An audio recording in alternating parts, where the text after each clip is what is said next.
52-31 the final. ASU survives Washington State, and I only say survive as that's Chris Cartman of ASUDevils.com, and I'm Jared Cohen of Sports 360 AZ, because it didn't start off so good for the Sun Devils. It's like they hit the snooze button on the alarm for this 11 o'clock kickoff, but man, it was as bad as we've seen them in 3 years as they got this thing started. Nothing was going right for ASU really. They had 3 and outs on 5 of their first 6 drives, 3 drops. They had offensive linemen not getting blocks. Taylor Kelly was sacked 4 times in the first half, most of those in the first quarter, and Taylor Kelly missed on some throws. And I thought even maybe the play calling wasn't exactly sharp early on. So a really bad start, and it led to a lot of people feeling like this is going to be a tight one.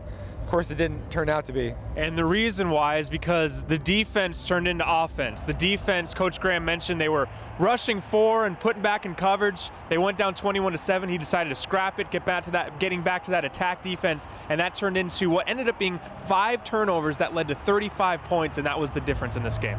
Yeah, their backup quarterback had 8 touchdowns, 1 interception coming into this game, turned it over 5 times.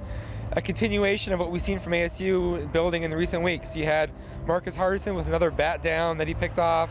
Demarius Randall had his 3rd interception in 3 games. And they had short fields. I felt like that was really instrumental in getting ASU some momentum offensively that they were able to capitalize on. And really just, it's Todd Graham's MO. He's not the type of guy who's comfortable sitting back and letting teams dictate the tempo or anything.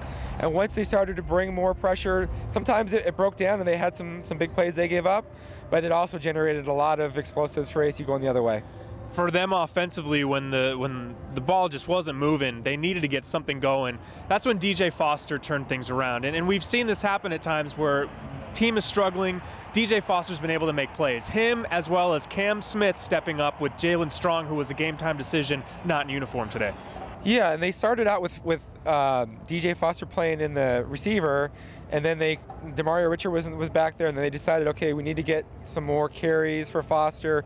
Ran really hard. I thought the blocking improved as the game went on for him. And it's hard when you take out a guy like Jalen Strong, because it changes up what you can do offensively. They moved Cameron Smith to the other side of the field. He's a very smart guy, so he was able to adjust and figure it out. He had that diving catch in the end zone, which was one of the highlight plays of the day. And certainly he's capable because he's a great athlete and he runs really good routes. Those 2 guys definitely keyed what happened offensively, and Taylor Kelly was sharp in the second half. He absolutely was. People calling for Berkovici. Taylor Kelly stepped up in big time at 4 touchdown passes in the game.